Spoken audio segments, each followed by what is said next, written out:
In fact, we've been inviting him, right? So the fact that we've been inviting him, we want to know his statements under oath before the commission. Kasi malaking bagay yun eh. Kailangan talaga nandito sila in person, testifying under oath para maging credible ang kanilang testimony. Muling hinikayat ng Independent Commission for Infrastructure o ICI si Resign Ako Bicol Party List Representative Zaldico na humarap ng personal sa komisyon.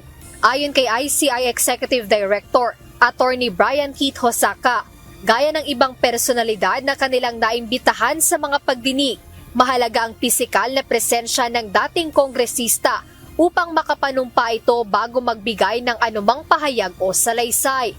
Paliwanag ni Attorney Hosaka, malaking bagay sana sa ginagawang investigasyon ng ICI sa Flood Control Project's anomaly ang mga isiniwalat ni Ko sa kanyang social media post. Ngunit kailangan pa muna itong sumailalim sa beripikasyon bago magamit ng ICI na isang matibay na ebidensya.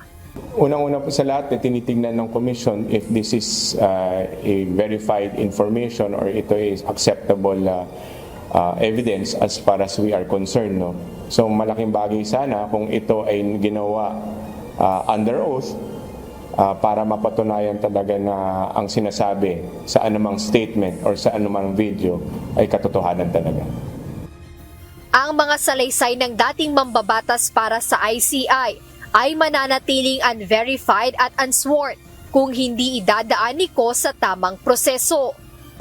Nandyan yung kanyang video, but nevertheless, we will treat it as a unverified and an unsworn statement as far as we are concerned.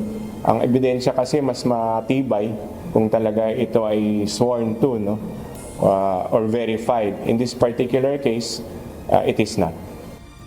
Dagdag pa ni Attorney Hosaka, maraming kailangan pag-aralan at tignan sa inilabas na salaysay ni former Representative Ko, lalo pa at ang video ay in-upload ng magkakahiwalay at walang verifikasyon kung ito ba ay may katotohanan. I just have to mention that the videos come in, alam niyo sa under the rules of evidence. Pagka video yan, kailangan dyan untampered, di ba? Dire-diretso. Plus the fact that there's also a requirement under the rules of court, rules of evidence, that the person taking that video should verify, in fact, validate this video. So nakita natin the fact that these were shown in tranches, baka mahirapan tayo na may submit to sa korte and for their to accept them as basis. Sa ngayon, ayon sa ICI, hindi nila masasabing totoo ang mga akusasyon ni former Congressman Zaldico kay Pangulong Ferdinand Marcos Jr. at kay dating House Speaker Martin Romualdez. Hindi nila magagamit ang mga inilabas na pahayag bilang ebidensya hanggat hindi ito isang sworn affidavit mula sa dating mambabatas. Jed Neresina, UNTV News and Rescue. Diyos ang aming sandigan, serbisyo publiko ang aming pinahahalagahan.